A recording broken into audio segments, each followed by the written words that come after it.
નમસ્કાર મિત્રો, ઘરેલું ઉપચારમાં આપનું સ્વાગત છે। દેશી આયુર્વેદિક તરત સરસ અને મફત શરદી ઉધરસ અને તાવ માટેનો અદ્ભુત કાવો છે અને આ ડબલ ઋતુમાં કામ આવે એવો, જ્યારે પણ આખા વર્ષની અંદર ડબલ ઋતુ થાય ત્યારે આ અવશ્ય આપણે કામ લઈ શકીએ એવો કાવો છે। સેવ કરીને રાખજો, ખૂબ ફાયદો થશે।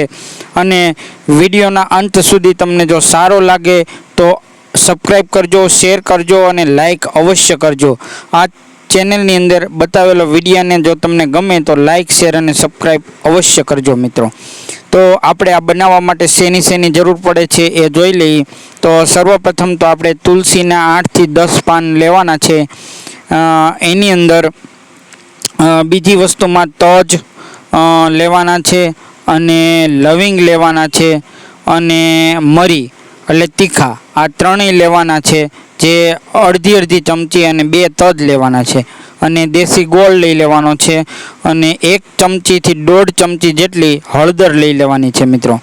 અને 1 થી 1.5 ચમચી જેટલી સૂંઠનો પાવડર લઈ લેવાનો છે।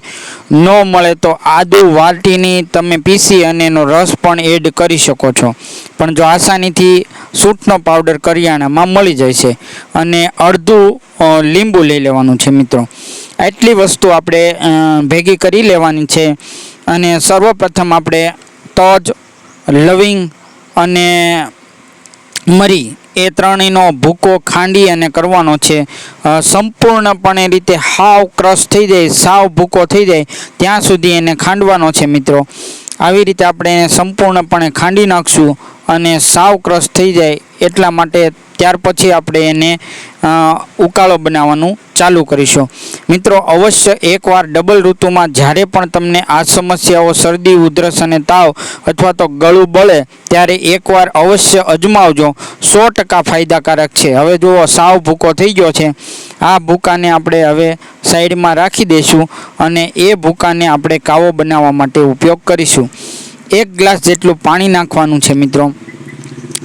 1 થી 1.5 ગ્લાસ જેટલું પાણી એડ કરીશું આપણે અને એ પાણીની અંદર આપણે એક વસ્તુ હવે આમાં એડ કરતા જઈશું, પણ એ પહેલાં આપણે પાણીને સંપૂર્ણપણે ઉકાળી લઈશું મિત્રો।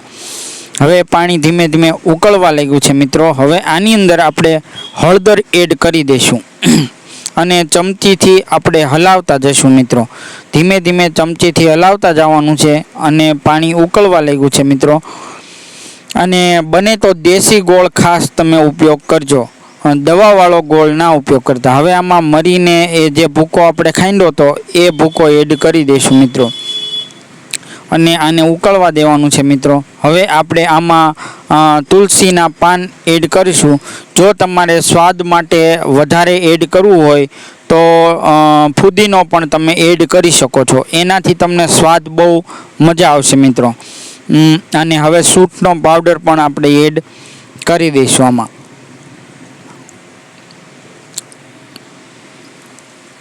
ધીમે ધીમે ઉકળવા દેવાનું છે, સંપૂર્ણપણે ઉકળી જાય ત્યાં સુધી આપણે આને રાહ જોવાની છે।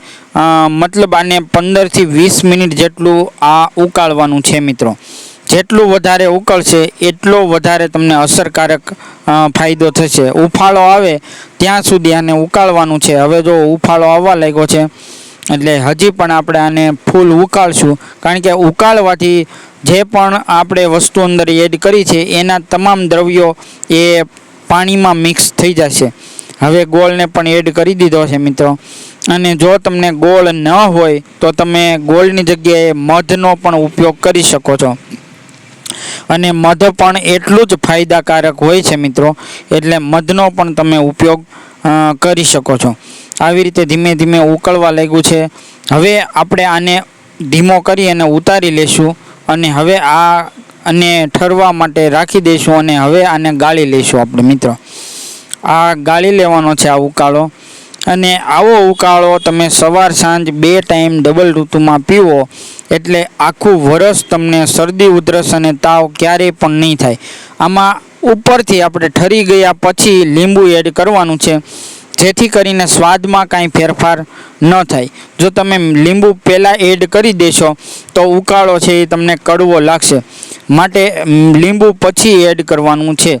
તો મિત્રો આ આપણો શરદી ઉધરસ અને તાવમાં પ્રોટેક્શન આપે એવો જબરજસ્ત ઉકાળો તૈયાર થઈ ગયો છે. મને જોતાં એવું લાગે છે કે આપણે આ ઉકાળો પી લઈએ એટલું મન થાય એવો સરસ મજાનો ઉકાળો છે. સ્વાદમાં પણ બહુ જ મસ્ત છે. અને આ ગમ્યું હોય તો તમને અમારી ચેનલ લાઇક, શેર અને સબસ્ક્રાઈબ કરજો. નીચે આપેલું એડ્રેસ છે જે ચેનલને સબસ્ક્રાઈબ કરજો. મિત્રો ખાસ આ એકવાર પ્રયોગ કરજો. Thank you.